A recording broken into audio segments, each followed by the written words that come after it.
Oh god, yeah, I've been on a bit of a negative streak, Ludo, over the past few episodes, so I want to take this opportunity to gush about something I think not enough people are giving a chance. Is it the best game ever? No, but is it doing something insanely interesting design-wise that I think should be held up and shown to the world so it can become more popular? Yes. What is it? Oh, it's Hunt Showdown. Now wait there before you judge, and you, because nothing gets my blood pumping to my feet quite like this game, and a lot of people have misconceptions about what it actually is. Because a lot of people think that this is a battle royale or extraction shooter, which is kind of true, but I think it's much more than that.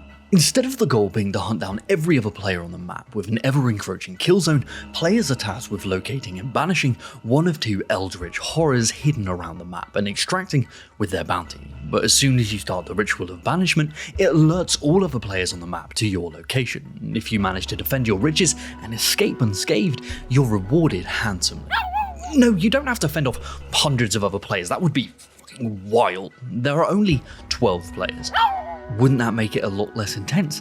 Nah, for a lot of reasons. In Battle Royale games, it's common for players to spam emotes or switch their weapons in some show of churlish skill, but this would get you killed in Hunt. Because even simply swapping your weapon makes the subtlest of sounds that can and will give away your location to the dastardly bush bandits. Because at its core, Hunt Showdown is a multiplayer stealth game, and the strongest driving force for that is within its sound design.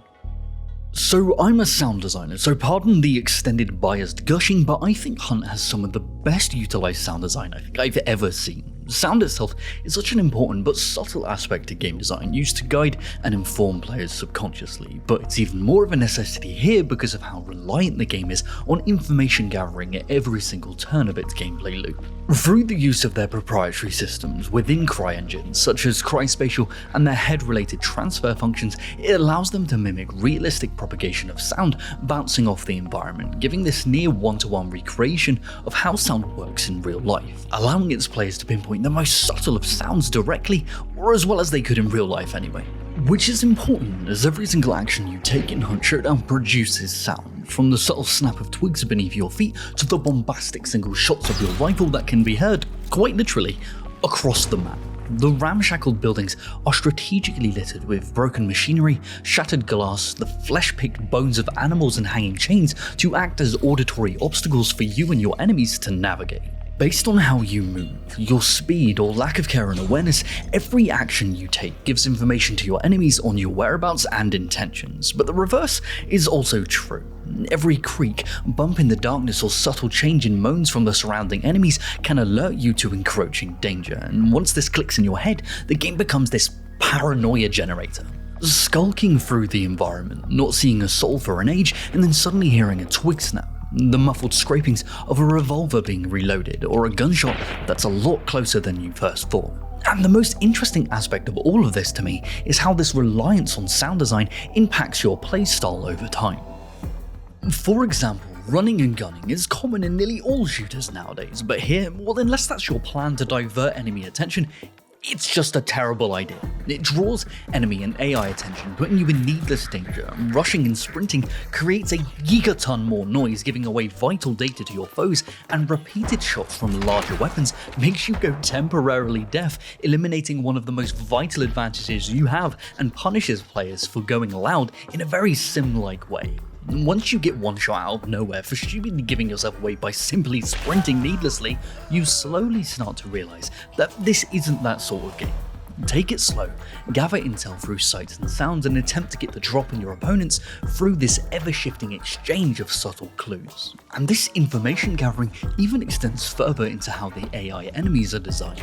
On a simple level, there are static enemies like dying horses and cows that will scream for help if you get too close, and they need to either be put out of their misery or avoided altogether, or crows that when startled fly away in the opposite direction of your approach, all giving your enemies vital auditory and visual intel. These are hazards for the unwary, but on the flip side, there are enemies that are a more direct threat roaming the environment. Packs of rabid dogs that bark and bite, immolators that burn, leeches infesting the waters, and bug bitches that bug and bitch.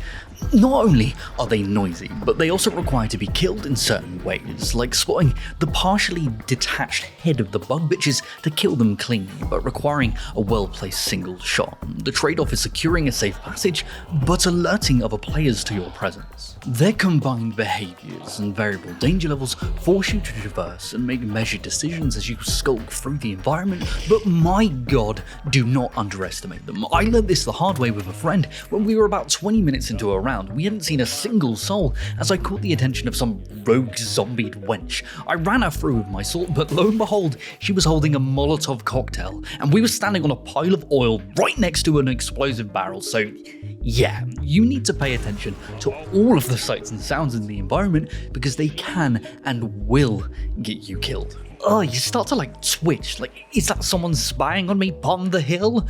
No, just some dickhead has put a hat on a stick. You get this slow realization of what should be solid walls of security have these ramshackled slats missing, turning even your hiding spots into ever-shifting mazes of interconnected sightlines for yourself, but also those who hunt you. Woodland groves, a watchtower, a bloody cornfield. What is benign in other games becomes terrifying for what they could possibly conceal. What secrets do you hold, Corn? Oh, alright, that's enough.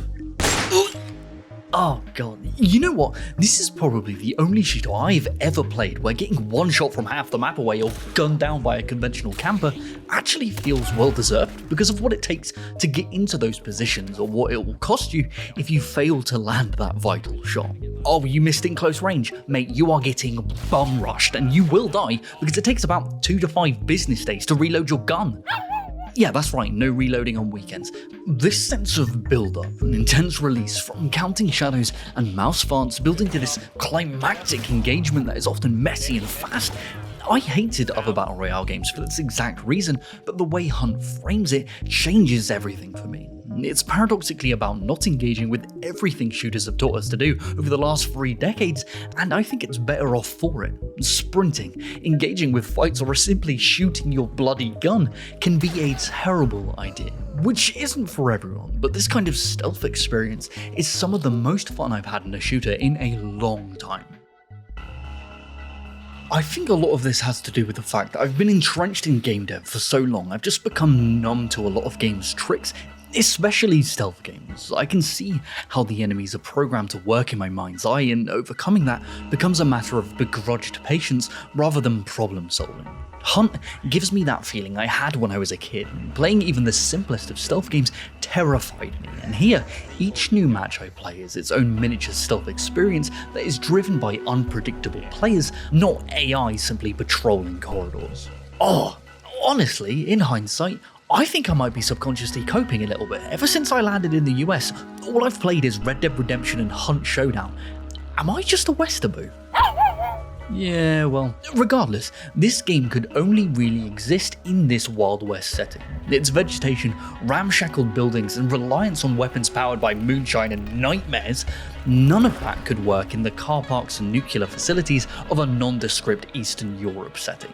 Just Hunt Showdown, its mechanical focuses and how they intertwine absolutely blows me away, and not enough people are giving it a proper chance. But that being said, it's not perfect. Oh, hello devs watching this, because I know you do. Yeah, Ludo says hey too.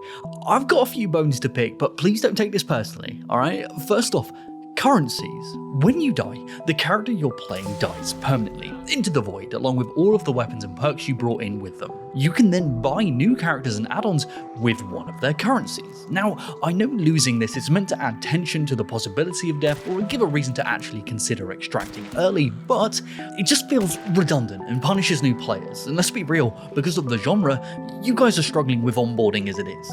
All of the characters you can play have different levels of perks that they have access to. The more currency you spend, the more perks you get, making it slightly play to win, along with the fact higher cost characters are wearing better camouflage apparel in comparison to the mystically white shirts of the cheaper plebs.